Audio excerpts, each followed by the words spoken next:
नमस्कार. रुचकर मेजवानी विथ अर्चनामध्ये तुम्हा सगळ्यांचं स्वागत आहे. बटाटा म्हटलं की आपल्याला सगळ्यांना खूप आवडतं. तर आज मी तुम्हाला दाखवते दह्यातले बटाटे. मी इथे घेतले 4 टेबलस्पून दही. ते मिक्स करून घ्यायचे छानपैकी. आता यामध्ये आपण घालणार आहोत कसुरी मेथी 1 टेबलस्पून घेतली आपण. 1 टीस्पून आलं लसूण पेस्ट, अर्धा टीस्पून हळदी पावडर, त्यानंतर धणा जिरा पावडर घेणार आहोत आपण 1 टीस्पून. आपण इथे पॅप्रिका घेतोय 1 टीस्पून, मीठ चवीप्रमाणे, अर्धा टीस्पून साखर घ्यायची आहे आणि आता हे सगळं मिक्स करायचंय.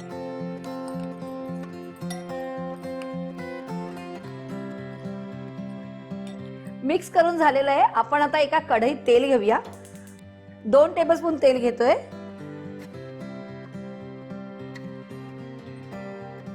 तेल तापलेलं आहे. आपण इथे घेतोय अर्धा टीस्पून जिरं, 2 हिरव्या मिरच्या बारीक चिरलेल्या, थोडीशी कोथिंबीर, थोडं मिक्स करून घ्यायचंय.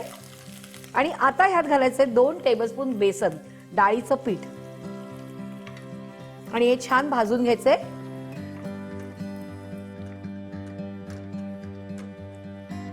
आता यात घालूया अर्धा कप पाणी.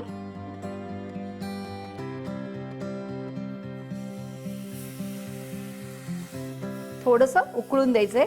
1 उकळी येऊन द्या. हे सतत ढवळत राहायचंय कारण नाहीतर मग ते घट्ट होत जातं. अजून थोडं पाणी घालायचंय. आणि आता पाणी घातलं की लगेच आपण दह्याचं मिश्रण घालणार आहोत. यात थोडंसं पाणी घालूया.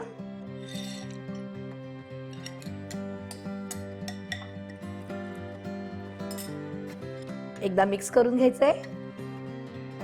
आता यात जाणार आहेत बटाटे. इथे मी काय केलंय, 3 बटाटे घेतलेत, उकडलेत, सालं काढलेत आणि ते छोटे छोटे चौकोनी तुकडे केलेत. आता आपण ते ह्याच्यात घालूया, मिक्स करूया आणि थोडंसं होऊन द्यायचं. म्हणजे ऑलमोस्ट झालेलंच आहे सगळं आणि बटाटे उकडलेले आहेत, पण एक उकळी येऊ द्यात. आपण झाकण ठेवूया आणि 5 मिनिटं वाट बघूया. आपण बघूया. छान झालाय, एकदम मस्त. बटाटा शिजलेला होता तर अजून त्याच्यामध्ये मस्त मुरला गेलाय. गॅस बंद करूया आणि हे काढून घेऊया आपण.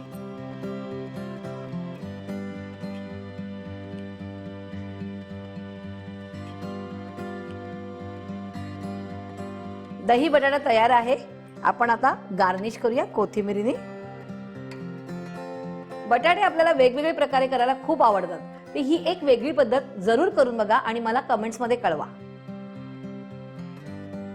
अशाच मस्त मस्त रेसिपीसाठी रुचकर मेजवानीला सबस्क्राईब करायचंय.